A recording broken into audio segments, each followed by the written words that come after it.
We are super proud to announce that Stay Plugged In is now sponsored by HyperX for our online events for the month of August. Prizes will include a Cloud Stinger wireless headset and a Cloud Stinger wired headset for our Turbo Tuesday tournaments for the first and second winning teams.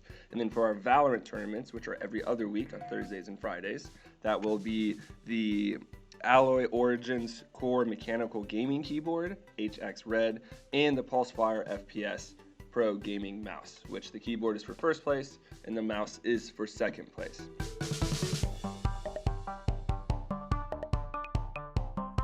Hello, everybody, and welcome back to another episode of Spincast. Today, we're diving into Blizzard and Overwatch. Joining us is Boop. He has worked as a caster amongst a number of other positions within Blizzard and the Overwatch scene, and really has an experience that really you can't think of something that he doesn't have the experience in at some level.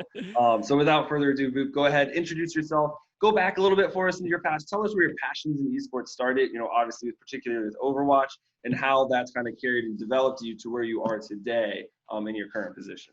Yeah, for sure. So like you said, I'm Boop. Christopher Booposaurus LESSARD is that first name. The name came from a movie called Superbad, which feels like it came out like 25 years ago at this point in time. I don't know if you guys remember, but there's a point where they were booping each other on the nose. I think it's kind of where it started. And then I was super annoying at the time and started doing it to all my friends. And so everyone called me Booposaurus. And so that's kind of like the origin of the name, which is me being annoying, which will be a theme throughout. I'm just kidding. Throughout the rest of this talk. But no, going to the beginning, I actually got my start casting at a Hearthstone LAN here in Colorado. So Colorado has a weirdly awesome esports hub here. I don't know if you know this, but the original Contenders was hosted here. Monte Cristo, a lot of people are from here. So we have a pretty good esports group, and we were lucky enough to have one of like the few successful LAN centers near Denver in Colorado. And so I was playing Hearthstone at the time, and I was competing at this tournament, and I got slapped, dude. It wasn't even close. I was out in the first round, literally in like 15 minutes. And then the guy comes over the speaker. It's like, hey, one of our casters didn't show up. Does someone want to try this? And I had been talking to my boyfriend, now husband at the time, and he was like, this guy does, because I had been like, I could do that, blah, blah, blah, like armchair, like, and then finally he was like, you go up there, this is your chance. And I was like, you know what? I'll do it. And I went up there, and he liked my work. And through that, I casted like one or two more Hearthstone tournaments, got some momentum there. But then the biggest thing that happened was a company called Carbon Entertainment came into play in Colorado. And we got the first competitive Overwatch contract for like a studio. And I was lucky enough to be brought on as a content creator for that initial like Overwatch League, warm up, right? Which is so cool. I got to work with people like Chris Puckett, UberX, like all those guys were there. And I got to learn from every single one of them, how they interacted with each other, how they interacted with production. I was in a very interesting position to where I didn't have to cast. So I got to watch all of them work and see these masters of their craft, not only cast, but also work. And was really, really cool. And so through that, and a couple other opportunities, I got in touch with Blizzard. I met my casting partner back in the day, Ham Tornado. So we were the Boop NATO. We were funny. I call us the Firefly of Overwatch. And we were definitely more of like the on the couch friendship casters. And it was honestly one of the best times of my life. They flew us out to LA. I got to cast in Jay Leno and Johnny Carson's old studio. Yeah, just to like, I tell people this, like I peed in his toilet, right? Like that was a thing that I did. I share that with Johnny Carson.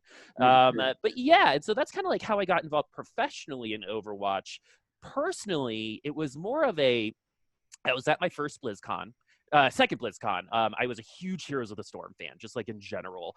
Super weird. And Heroes of the Storm was actually one of the first Blizzard games I ever got super involved in outside of Hearthstone. So, I went from like casual, got a little bit more complicated as time went on. And I was at BlizzCon 2016 when they announced the Overwatch Origins Edition, and Tracer just spoke to me. Right? I don't know what it was about that very first cinematic in the museum, but I was hooked, and I bought it on the floor on my phone that day. And then it was kind of all history from then. And after playing and through a lot of networking, I've been, the joke is I've been hired and let go from Blizzard a couple times now. So I know what to do for both. So I know how to keep the job. I know how to lose the job. But at the same time, I think it's really important to state that I also have a pretty awesome, and I don't want to brag. Awesome was not the right word there. I have a very interesting background in teaching and, in education that I hope to bring into this world one day and really start setting standards and best practices for not just casting, but how to teach casting. That's really where my passion lies right now. Yeah, absolutely. I think that's a very important kind of just topic in general, is how to teach the next generation all these different facets of esports, right? Because a lot of people right now, they're like, yeah, I did it, I'm good. I turned out to be good at it, but it's like, okay, how do we convey that to the next generation? I think people like you is exactly what we need in the space. So it kind of leads to my first question is, what are some of those like overlying teaching points or advice that you would give to, a student that's like, hey, I really like casting, it's a passion of mine, and I want to go do it in the collegiate space or the professional space. But like, what is that next step? What are those pieces of advice that they could take and grow their brand and grow their abilities? Yeah, I'm really glad you asked me this because it's probably the question I get the most out of anything at my current job as talent manager at Elo Hell. And the answer is always, I feel like I should have a better one, but there is no better one. It's you just got to do it, right? Right now, there is no like, you apply for the job, like then you do middle management and then you become this, there's no like standard track right now for casting. All of us who made it did it because we grinded, we worked for free, which, I'm trying to change.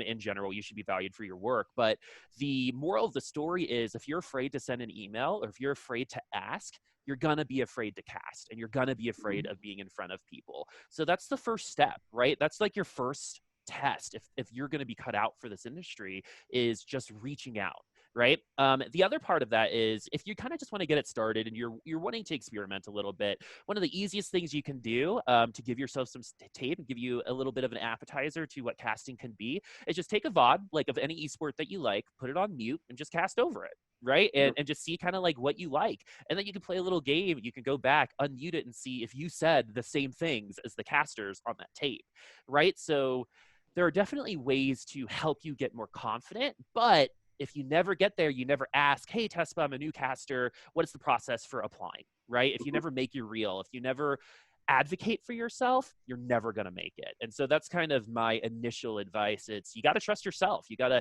advocate for yourself. All this, you can teach skill, in my opinion, but you cannot teach passion.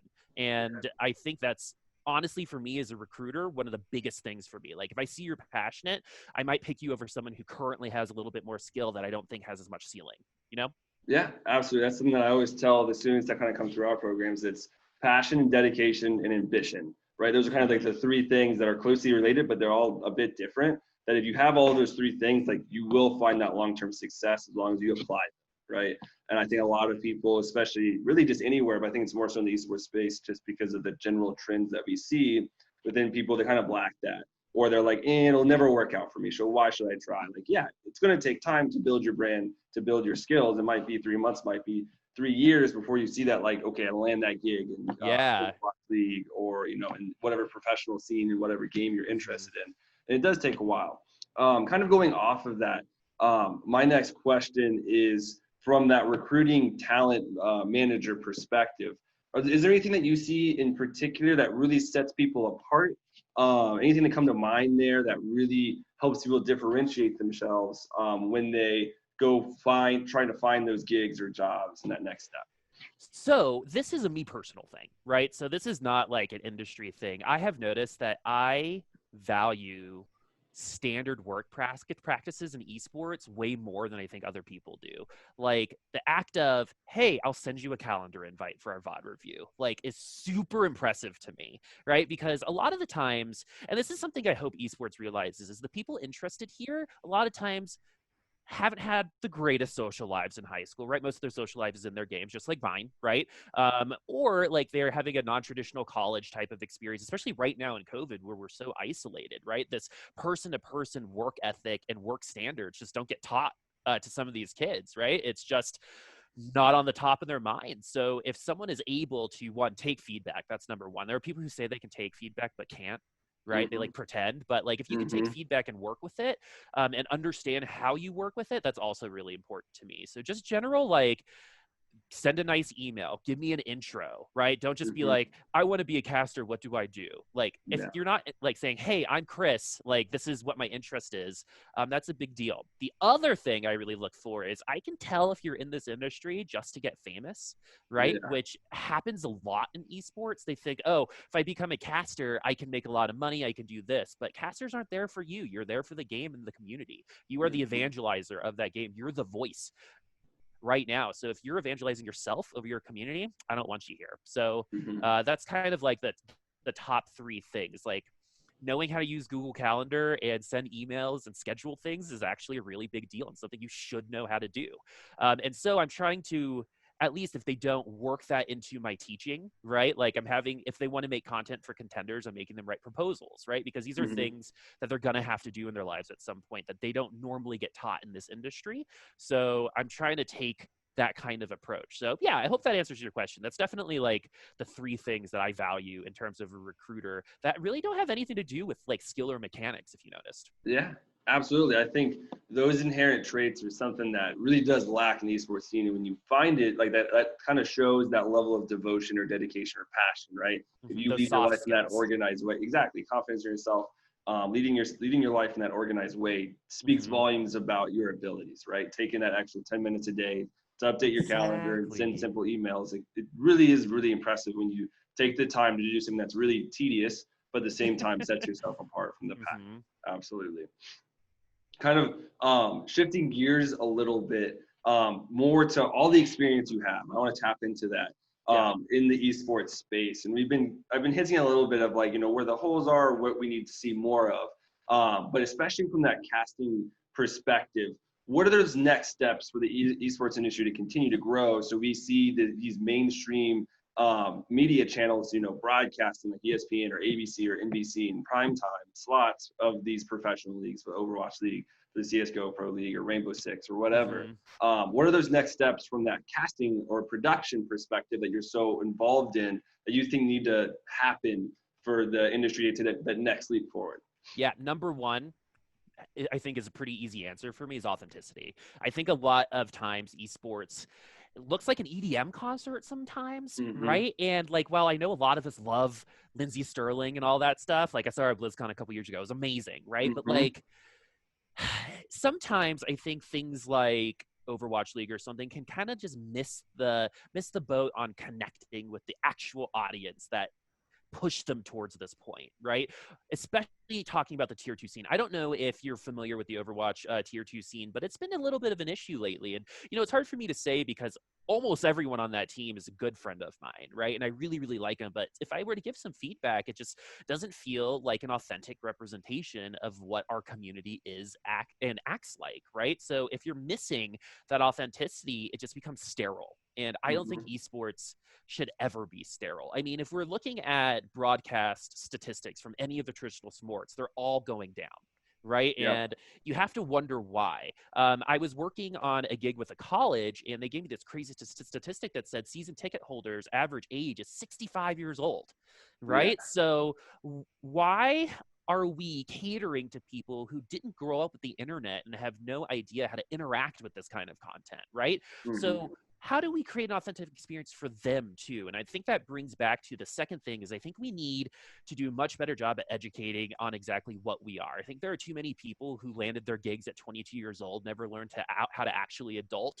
representing us as an industry, right? Mm-hmm. There are people out there who don't represent me or my viewpoints in any way, shape, or form, but they decide how this goes because, if you started 6 years, 7 years ago, you kind of have to age out, right? If you're a Mm-hmm. caster, right? We have to wait until someone retires or has a baby, right? In Mm-hmm. order to actually grow in our careers. And we have to set the standard to say, all right, if we want this to be an industry, right? We can keep it like that, a la entertainment industry, right? Make this audition based and not really care about that other stuff. But that doesn't seem to be what we actually want, right? We Mm-hmm. need to set the standard of what a caster at an intermediate level sounds like. What are the actual skills this person needs to do? Because one of the hardest parts of anyone's casting career is not getting started. It's when you hit where I was. It's where it's that tier 2 into that tier 1 style where your friends become your competition. You start actually getting less help, right? Because you become a little bit more of a threat. And I don't think that should happen. I've been told by many people in the industry that I'm too nice, that I'm helping my competition, right? And I honestly don't care, because we need that competition to get better. And we need people who are 3-4 years younger than us that are going to grow into this industry, right? We can't just keep getting people who pour their life and soul into this for nothing and then just giving them a chance. If it works, it works. That's just not sustainable and is emotionally rough for anyone involved. So those are the two things, just authenticity, number one, on events proper. Number two, just understanding and talking about what are best practices, right? Like when we're taught Overwatch casting, we're taught, oh, play-by-play talks here, color talks here, but there's no actual history. There's no actual data to say this is the right way to do it. Right? And that's kind of what I'm seeking in my position right now, is the data, the back end, the ability to say this is the better choice here. Right now, all of that is opinion, and we have that. And my background's in music. I was a music education major, and when you're learning an instrument, that happens, and you just get, instead of learning one way of doing it, you take the different perspectives of all of your peers and your instructors, and you filter the feedback. You don't absorb it.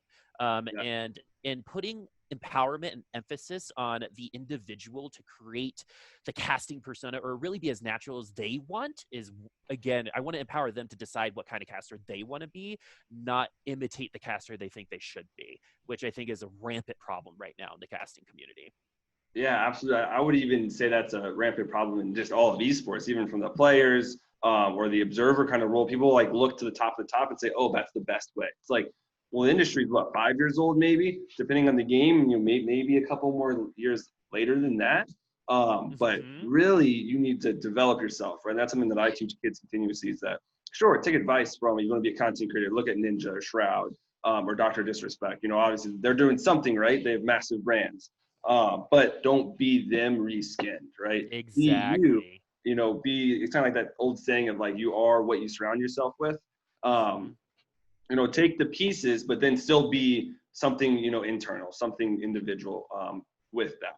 Yeah, if I'm staffing a tournament, right, and I'm looking at two different casters, I tend to boil it down to, all right, what does this guy offer me that I don't have, right? And if I have an answer for that, that person's probably going to get hired, right? But if someone is kind of like doing this, I'm casting right, you know what I mean? I have that. I have mechanically gifted casters, right? Like, what are you going to do to separate yourself? And you need to decide that. That's actually not, I can help support you in your way, but is that a heel personality? Is that constantly playing devil's advocate? I don't know, but I want them to feel safe to experiment as to what their voice sounds like.